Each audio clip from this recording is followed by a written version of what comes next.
and Alan's pro tips in a short time. Learn a lot.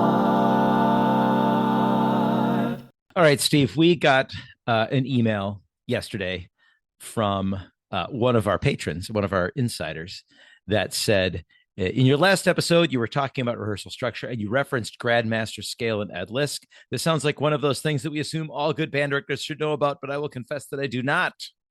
I was wondering if you could point me toward a book or a PDF or a warm-up document that would explain what the Grandmaster Scale is, how you used it. My limited Google research suggests that it's simply playing major scales, one octave, going around the circle of fifths. Did you do this every day at Winterset? Did you start the year with all 12? Or did you work up to learning all scales over time?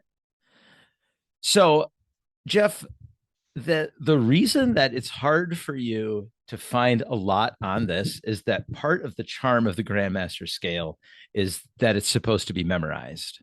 And what you found about it going around the circle of fifths is somewhat true. I use the circle of fourths.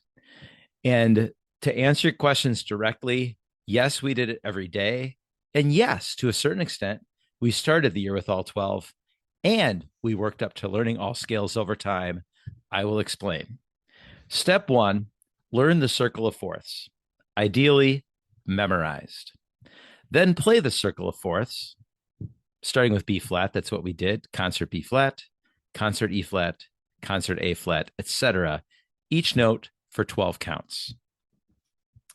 Now, if you, as an individual student, have that scale memorized, go ahead and play it in one octave with the 1, 2, and 3, and 4, and 1, 2, and 3, and 4, and 1. Better in tune than that, but just that rhythm. So that means that the last third of that, the third measure, that whole note, everybody's unison on that. If you don't have that scale memorized, if we get over to, concert B and you don't know it, you just hold the note for 12 counts. If you're going to audition for Allstate and you have a tremendous mastery of the scale, then you get to play it in 2 octaves twice as fast. So there might be 3 things happening at the same time for each 12 count period.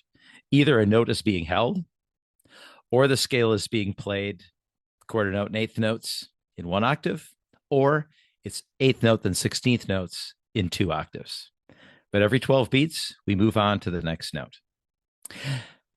Early in the year, there'd be a scale of the week where I would teach a scale and we would pick it apart. So theoretically, after the first 12 weeks, everybody could do all 12. They didn't all have the same level of confidence. At the same time, there is a requirement each quarter, starting with the second quarter. So second quarter, third quarter, fourth quarter, part of the grading criteria was that you had a certain number of scales memorized. That number increased a bit throughout the year, and it increased depending on what year you were in school. So without getting into the weeds, I'll just say that second quarter, freshman year, you needed to play 3 scales from memory. Sophomores needed to play 5, juniors 7, seniors 9. And then we would increase that each quarter. So theoretically, by senior year, everybody could play all 12 major scales. Most people got them sooner. That's what we did. All right. And so this is not to be confused with Grandmaster Flash, by the way, which is who I thought you were talking about. And now I feel kind of dumb. Yeah, because it's Grandmaster Flash and Melly Mel, not Grandmaster Flash and Ed Lisk. Got it. Yeah, Grandmaster Flash, he was the one who helped the elongation of drum breaks by duplicate copies of vinyl to make the breakdancing easier. That's so true. That should be one of our next quick pro tips. Yes. How to appreciate rap of the 80s, as only Steve and Alan can teach you. As only music nerds can fully appreciate. Well, enjoy all your loops and samples. And just start by playing the circle of fourths, each note for 12 counts. Helps with intonation as well. All right. Well, I hope some people are still listening to the end of this extra bonus tip. That's it. Later. Steve and Alan's pro tips in a short time. Learn a lot.